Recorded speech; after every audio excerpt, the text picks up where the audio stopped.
Hello everyone. On today's episode of What Do I Do With All That Squash? I'm going to teach you how to make healthy squash chips. You can use any summer squash you have on hand, zucchini, yellow squash. I'm using patty pans as well today. And they don't need to be extra large. They don't need to be necessarily fresh.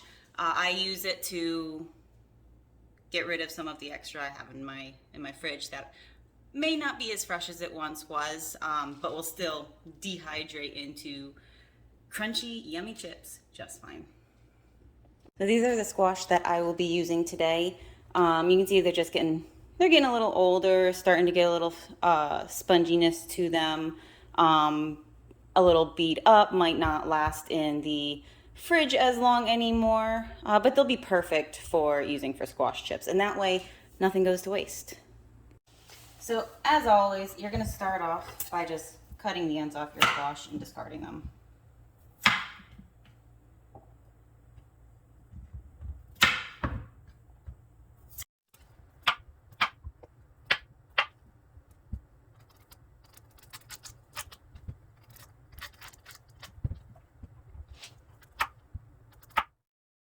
Next, you're going to want to slice your squash into 1/4 inch rounds.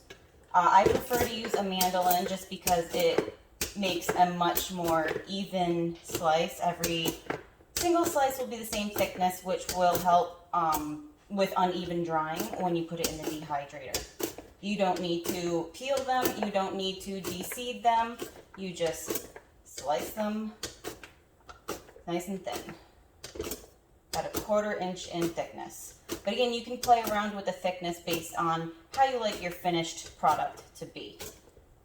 So you're going to end up with nice little thin round chips. And these will crisp up really well once they're dehydrated.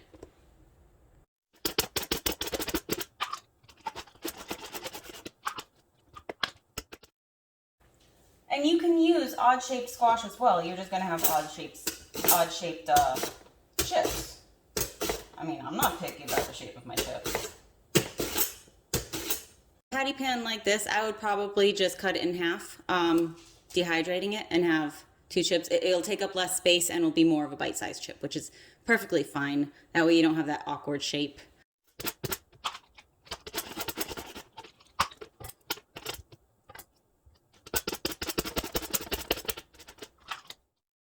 And once you're done slicing, you will have a lovely bowl of hopefully fairly even slices. If they're not even, that's okay. You're just going to want to check in the dehydrator and make sure they are drying equally and remove any that are already done. And of course, we have to check with quality control and make sure everything is of the best quality. I think we're approved. Now here's where you can get creative. I'm going to be making cinnamon sugar squash chips. I usually do a mixture of about 2 parts cinnamon to 1 part sugar. I find the mixes that you probably buy in the store just way too sugary. But you can use any seasoning you like. You want to do salt and pepper, go ahead. Italian seasoning, I've done barbecue, salt and vinegar, that's pretty good.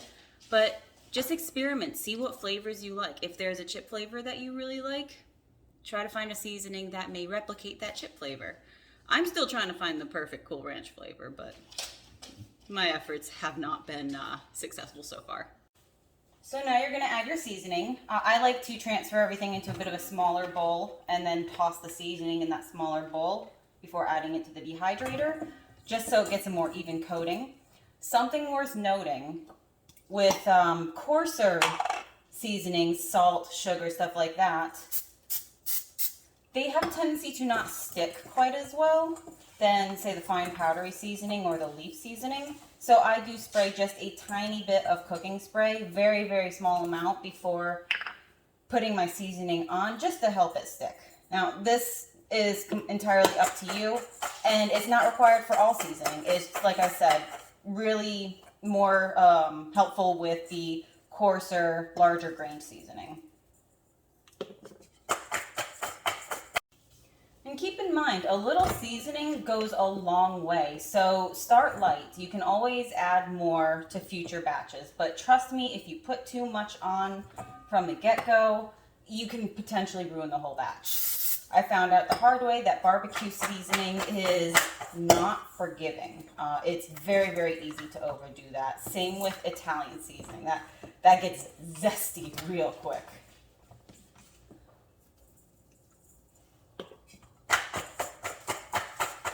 Once you're all seasoned up, you're just going to add your slices to your dehydrator.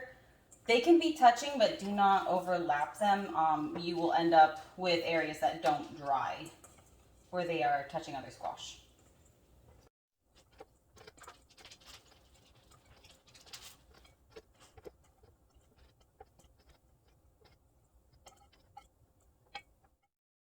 Now I cut way too much squash and ended up having to put some on the base down here, which I usually don't do. But I have 5 layers of squash chips here and only used about 2 tablespoons of cinnamon sugar mixture. So you can see how little you need. But once you have it all laid out on your dehydrator, it's time to get the dehydrator running.